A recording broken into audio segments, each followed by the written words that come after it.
மாயா எனக்கு பண்ண மாதிரி நீ அப்பாவுக்கு என்னெல்லாம் செஞ்சிருக்க? டேய் மகனே, என்னடா பேசுற நீ? அப்பா, நீங்க இப்படி இருக்கிறதுக்கே அம்மா தானப்பா காரணம். டேய், யார்கிட்ட பேசுறோன்னு தெரிஞ்சுதான் பேசுறியா? எல்லாம் தெரிஞ்சுதாம்மா பேசுறேன். மாயாவும் உன்ன மாதிரி இருந்திருந்தா நானும் அப்பா மாதிரி வீட்லயே தான் இருந்திருக்கணும். ஆனா நான் அப்படி இல்லையே. ஜவுளி கடை வச்சு எவ்வளவு சம்பாதிச்சிட்டு இருக்கேன். நீ பேசுறது ரொம்ப தப்பு. நீ இரு மாயா. வாடி வா. என்னம்மா நடிச்சிட்டு இருக்க நீ? ரூம்குள்ள என் புள்ளைய தூண்டி விட்டு அவனை பேச விட்டுட்டு இப்ப நல்லவ மாதிரி நடிச்சிட்டு இருக்கியா?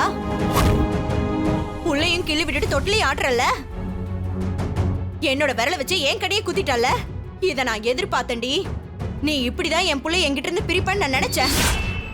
ஆனா இந்த அளவுக்கு இறங்குவேன்னு நான் நினைச்சு கூட பார்க்கல. அம்மா, இப்பவும் நான் பேசுனதுக்கு எதுக்கு மாயாவை திட்டுறீங்க?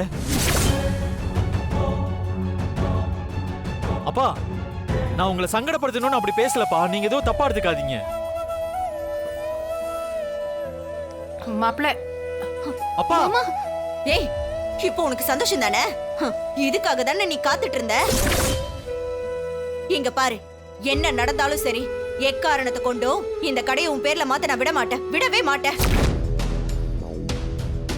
இங்க பாரு சீனு, இந்த கடை உன் பேர்ல தான் இருக்கணும். இதை யாருக்காகவும் மாத்த கூடாது. அவ்வளவுதான் நான் சொல்லிட்டேன்.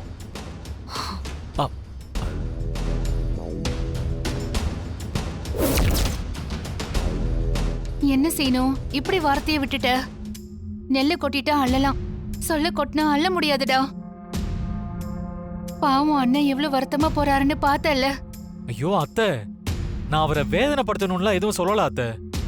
டேய், நாம எந்த அர்த்தத்துல சொல்றோன்னு எதிரில இருக்கிறவங்களும் அதே அர்த்தத்துல புரிஞ்சுக்கணும்னு அவசியம் இல்லடா. அதனாலதான் ரொம்ப கவனமா பேசணும். நாம கவனமா பேசிட்டா குடும்பத்துல இருக்கிற உறவுக்குள்ள எந்த பிரச்சனையும் வராதுடா. புரிஞ்சுக்கூடா சீனு? ஆமாப்பா.